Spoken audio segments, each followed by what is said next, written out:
सामने तो आओ चलिए,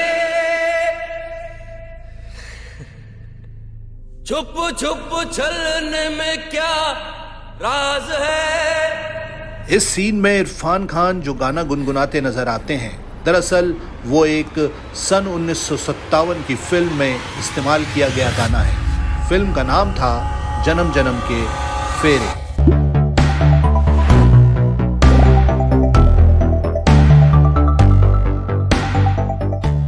जिस गाने की हम बात कर रहे हैं, उस गाने को लिखा था पंडित भरत व्यास ने। दरअसल पंडित भरत व्यास एक कवि गीतकार थे। गीतकार के रूप में उनकी पहली फिल्म थी भरत मिलाप। उसके बाद पंडित जी ने कई मशहूर फिल्मों के लिए हिट गाने लिखे।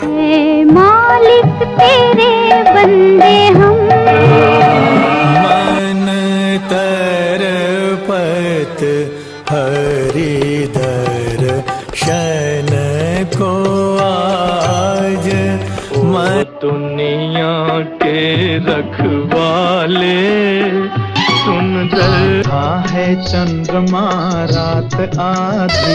अरे जा रे हट नटखट ना दूर मेरा घूंघट। अब फिल्म इंडस्ट्री में भरत व्यास एक गीतकार के रूप में स्थापित हो चुके थे, लेकिन कहते हैं ना कि हर मुस्कुराते चेहरे के पीछे एक अलग कहानी भी हो सकती है। वो कहते हैं, क्या गम है जिसे छुपा रहे हो जो तुम इतना मुस्कुरा रहे हो। ऐसा ही कुछ पंडित भरत व्यास के जीवन में भी घट रहा था।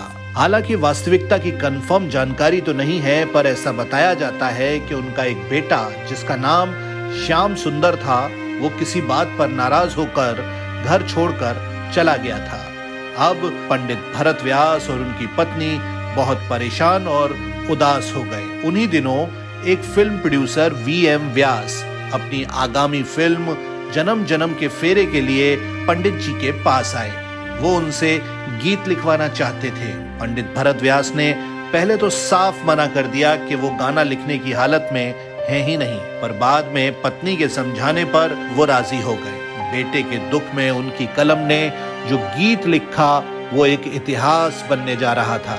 उस दौर में उस गीत को सुनकर लोग अपनों को याद करके रो देते थे। व्यास जी द्वारा लिखा गया अपने बेटे की याद में यह गीत अमर हो गया।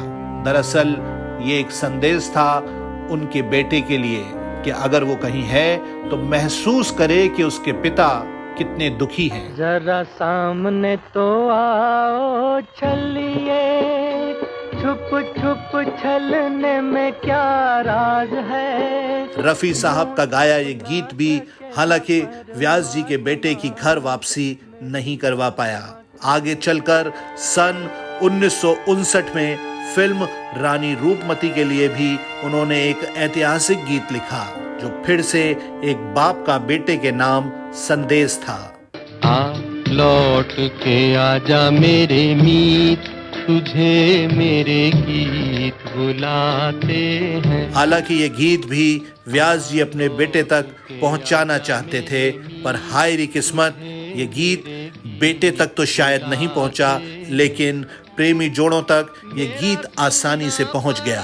बताया ये जाता है कि बहुत सालों बाद उनका बेटा घर वापस तो आ गया था, पर फिर कुछ पारिवारिक झगड़ों के चलते खुद पंडित भरत व्यास को अपना खुद का घर छोड़कर अकेला रहना पड़ा। उनका आखिरी समय बेहद अकेले और दुखों में बीता।